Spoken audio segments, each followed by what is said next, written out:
So everybody's worried about nuclear war, right? I have to tell you this. I used to be in the military, and the military is not going to tell you the truth about nuclear wars and nuclear weapons and the chances of us ever being annihilated from something that, military leaders decide to do. The United States of America has more than 6,000, probably closer to 7,000 or 8,000 nuclear weapons. Our nuclear weapons are actually anywhere from like 10 to 50 times more powerful than the weapons that we had in Japan. If we had a nuclear war, if it was just one or two bombs, you would actually have a nuclear winter that would happen because of just one or two bombs. But you don't understand the way militaries work. I was in the military. I was one of those people that I was really, really, really gung-ho. I was all about like God and country and honor and, all that stuff, because that's the stuff that they preach to you from a very young age.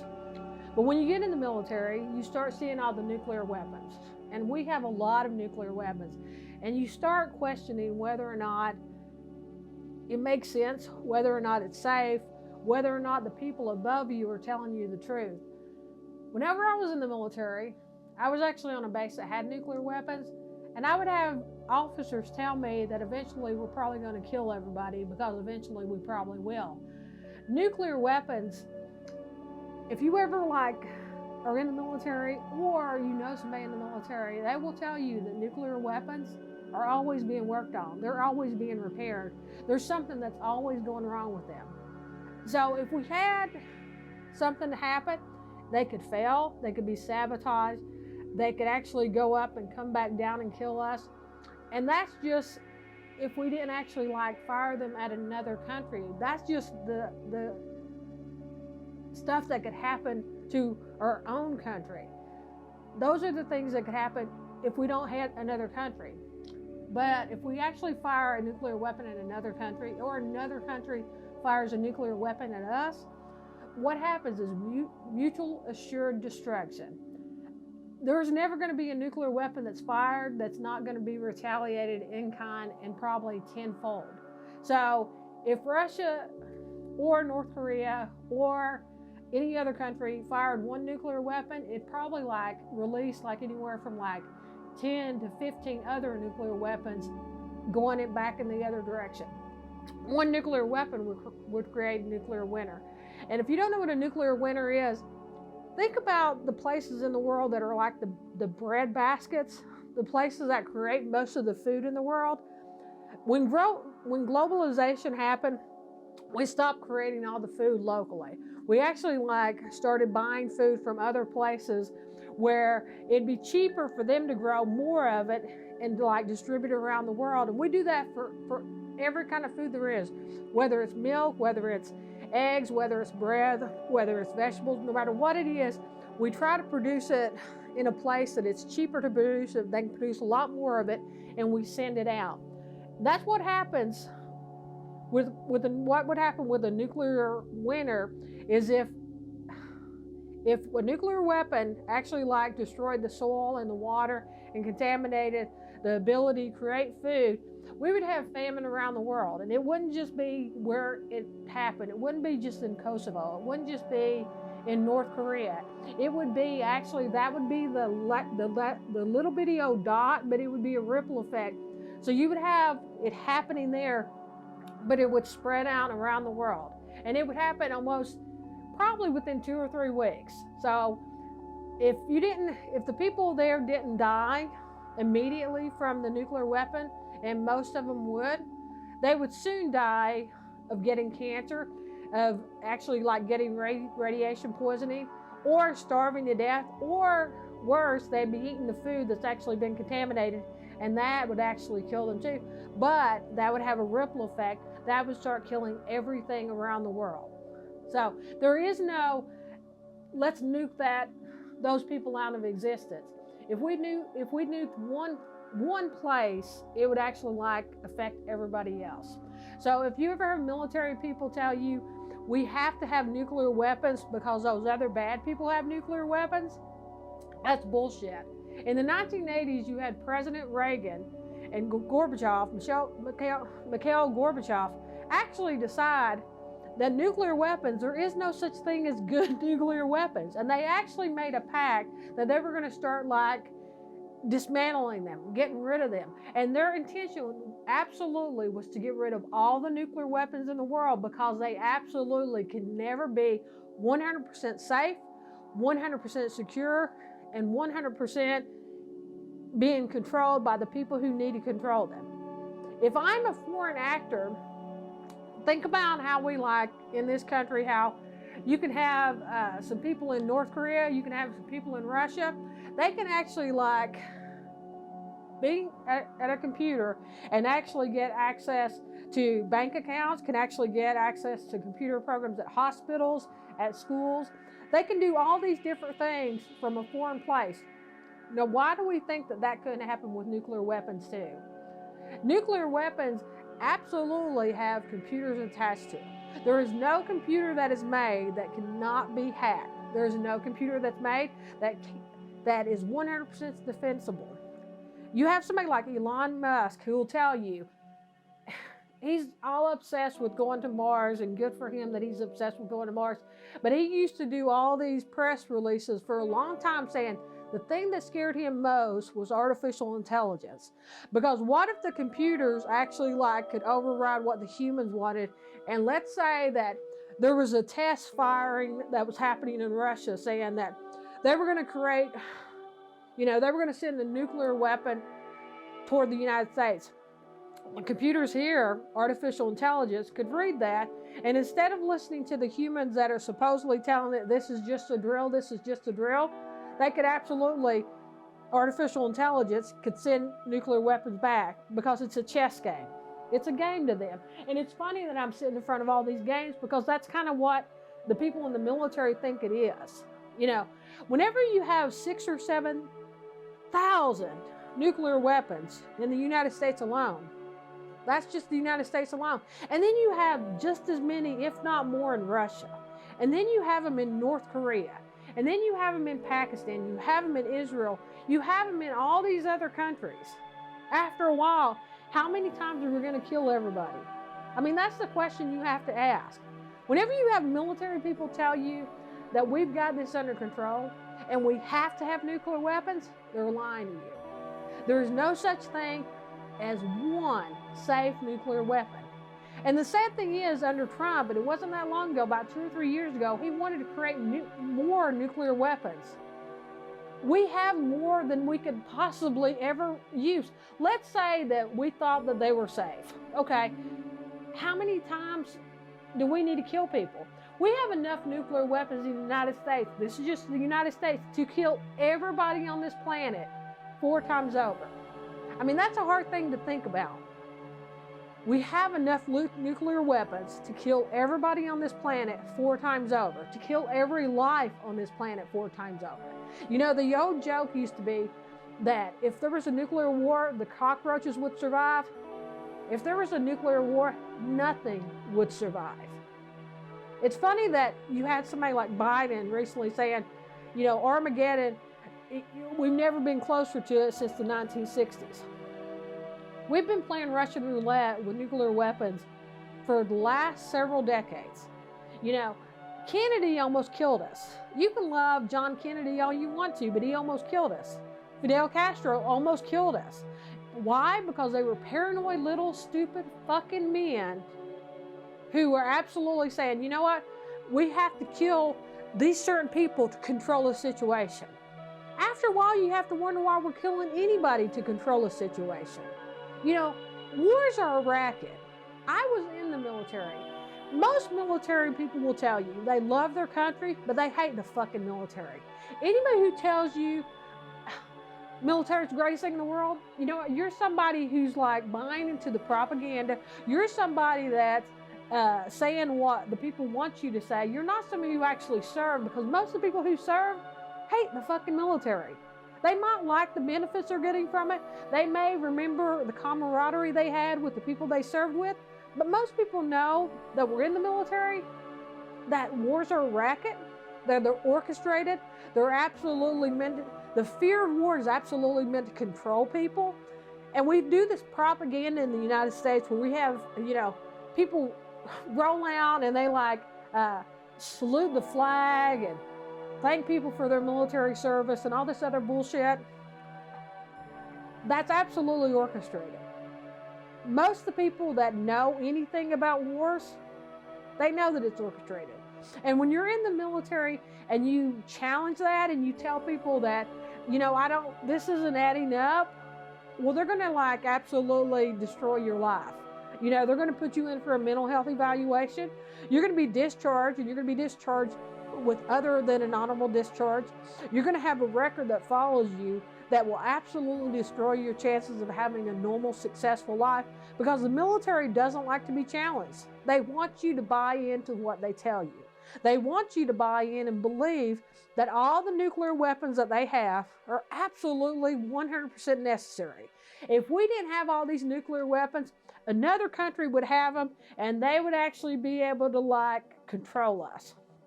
That's bullshit.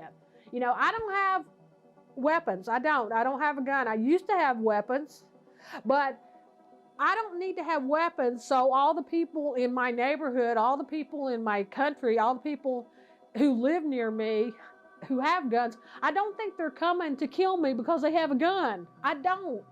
That mindset that you absolutely have to have a nuclear weapon because other people have a nuclear weapon is bullshit. If they used it, it would create a nuclear winter, and that's just one of them. But the thing is we all know, if you ever have anything to do with military, and that's the reason people don't want to serve anymore. They know if there was one nuclear weapon that's fired, there's going to be a retaliation.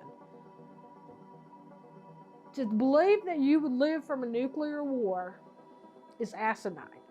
To believe that nuclear weapons can be controlled, that they're safe, that they can absolutely be maintained, and we're only saving them to actually have like a deterrent factor, kind of like the way we do about, why do we put people in jail and death penalty and all this stuff? It's supposedly to deter the other people from committing the crime.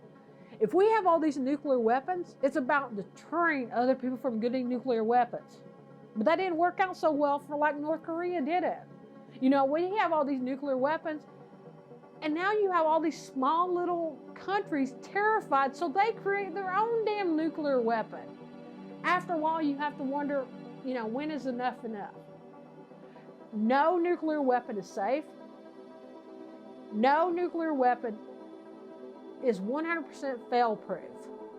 If we launched one, they could actually go up and destroy our own people. They can be sabotaged. And not only that, most of the nuclear weapons we have in this country are 60 years old, or 50 years old, or 40 years old. Think about your car. Think about anything else that's mechanical, that's made of man-made materials that you have in your life. Does it break down? Does it deteriorate? Does it become less than? Of course it does. That's the same thing that happens with nuclear weapons. We have all these weapons all around the United States, and you can't go more than 50 miles in this country without running into a military base. And if there's a military base, there's probably some kind of weapon of mass destruction on it. If not a nuclear weapon, it's probably something similar. We can't go more than 50 miles in this country without running into a military base. There's some places like North Dakota, you can't go more than 10 miles without running into a nuclear weapon. If one nuclear weapon failed in a silo, it would completely destroy the possibility of growing food in the entire state. And that's just one of them failing. So what are we doing? What are we doing? After a while, you have to ask yourself the bigger questions, Don't believe, when these generals get on TV and they're either talking to MSNBC or talking to Fox or talking to PBS or whatever they're talking to, and they're acting like they have our best interests at heart, by having all these weapons, and they're always preparing themselves for all these damn ass stupid wars. Ask who they're really doing this for, because it's not for the American people. It's not for any citizen of the world. There isn't any place in the world that I could go to, whether it be today or tomorrow or next year, and I could ask the people there, do they want war? every one of the people who live in every country in the world wants peace. The people in Russia, they don't want to be, enlisted into a war that they don't believe in. They don't want to go kill people they don't know, nor do they want to die for a cause they don't believe in. And that's most wars. That's almost every one of them. They actually only happen to benefit the people who are selling the damn weapons. We only need so many damn planes. We only need so many damn bombs. We only need so many damn pieces of equipment. After a while, we're constantly like buying more and more and more. Who benefits from that? It's not the people.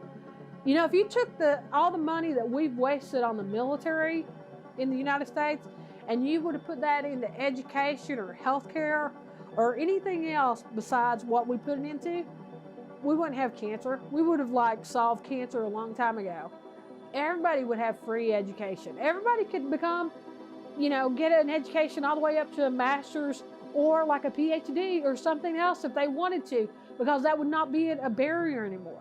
How much money we put into the military is actually sinful. And we do it because we've been programmed to do it. We do it because the people who are generals are going on Fox News, they're going on MSNBC, they're going on PBS, they're going on all these talk shows, and they're telling you how they're there to benefit you. There isn't one person in the military that's that high up that's there to benefit us. What they've done is they've bought into the system of belief. We have to have all these weapons. Because if we don't have all these weapons, the other country is going to kill us before we kill them. How about we don't kill anybody? How about they don't kill us, and how about we don't kill them? Nobody in another country is coming here to kill us. They're not. And we shouldn't be going to other countries to kill them either. We need to think about this in a longer term. We need to think about what are we doing, especially with nuclear weapons. What in the fuck are we doing? When you have 6,000, 7,000 nuclear weapons, and every one of them is 10 to 50 times more powerful than the ones that we dropped in Japan in the 1940s. Think about that. That's crazy. That's crazy. We have enough nuclear weapons to kill everybody on this planet 4 times over, and that's just the United States. And don't think for a second if there was a nuclear war, it would be just one nuclear weapon. If there was a nuclear war, and I will tell you, we've been playing Russian roulette for the last several decades about this.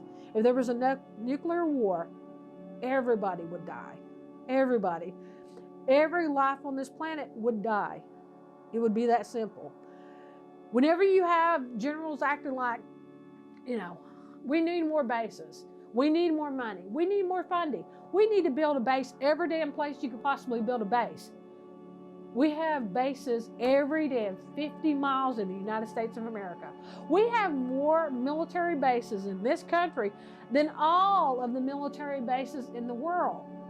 The United States has 1,000 military bases around the world, including the United States. Our nearest competitor doesn't even have 100. It's ridiculous after a while.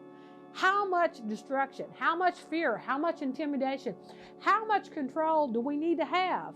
Because most of the people want to just live their goddamn fucking lives.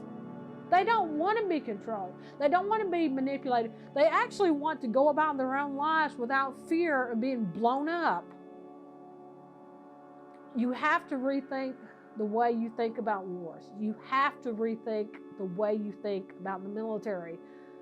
The way we believe the military is here to make our lives better, to defend us, is bullshit. Is bullshit. You got to stop thinking that. The military is absolutely 100% about preparing for war. Wars are absolutely not necessary. Anybody who tells you that wars are only entered into because they're a last resort, that's bullshit. Most wars are entered into because they were orchestrated, and the people that wanted to orchestrate them made the steps fall into place to create the condition that the war actually did proceed and got declared. You have to ask yourself the bigger questions. the bigger question I want you to ask, should nuclear weapons even exist on this planet? I will tell you, there's not one nuclear weapon that is safe. There's not one nuclear weapon that can't be sabotaged. There is not one nuclear weapon that cannot fail. There's not one nuclear weapon that if the adversaries really wanted to manipulate it, sabotage it, or steal it, they could. So you have to ask yourself, what are we doing? Because after a while, none of it makes any fucking sense.